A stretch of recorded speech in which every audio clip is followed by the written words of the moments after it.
Pemirsa, peningkatan peserta didik anak berkebutuhan khusus ABK pada sekolah luar biasa negeri SLBN 2 Singaraja cukup signifikan. Di tahun ajaran 2025-2026 ini, jumlah anak berkebutuhan khusus tuna grahita berjumlah hingga 30 orang. Hal tersebut membutuhkan tenaga guru khusus dengan jumlah yang memadai.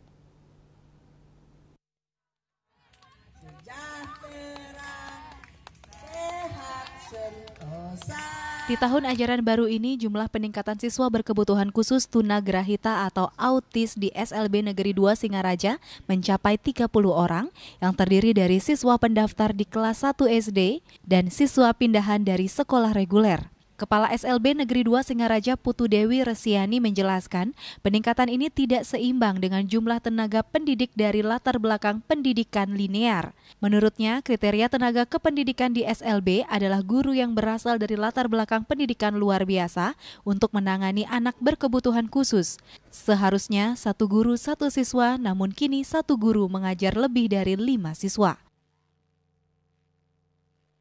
Kemudian dari segi guru yang secara akuran maksimal untuk di jenjang SD itu ada 5 orang anak, 1 orang guru. Kalau untuk anak autis 1 orang guru, 1 siswa gitu. Tapi karena kami kekurangan jumlah guru, terpaksa gurunya itu mengajarkan lebih dari 5 orang di kelasnya. Bahkan kami harus membuat shift ketika mengajar, shift 1 pagi mungkin jam 7.30 sampai jam 10, kemudian siangnya jam 11 sampai jam 12 gitu. Ia berharap pemerintah lebih bijak lagi menyediakan guru pendidikan khusus dan guru di bidang vokasi sehingga selepas menyelesaikan pendidikan, siswa berkebutuhan khusus memiliki keahlian sehingga bisa bekerja atau membuka usaha sendiri. Sementara Ketua DPRD Buleleng Ketut Ngurah Arya saat dikonfirmasi menyatakan akan segera meninjau sekolah yang bersangkutan untuk mengetahui kendala secara langsung dan memungkinkan untuk menempatkan guru outsourcing.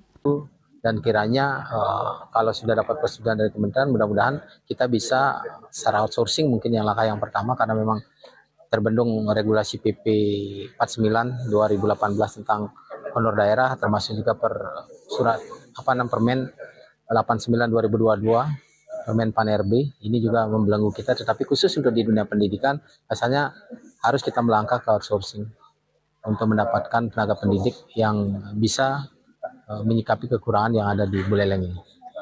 Itu kira-kira tahun 2000. Lebih lanjut, ia menyatakan minimal di Induk 2026, pemerintah sudah merencanakan untuk menambah guru dan berharap disetujui oleh Kemendiknas dan diberikan anggaran. Kalaupun belum ada, pemerintah Kabupaten Buleleng akan siap untuk menyediakan tenaga guru. Yasri Yuli, Pali TV.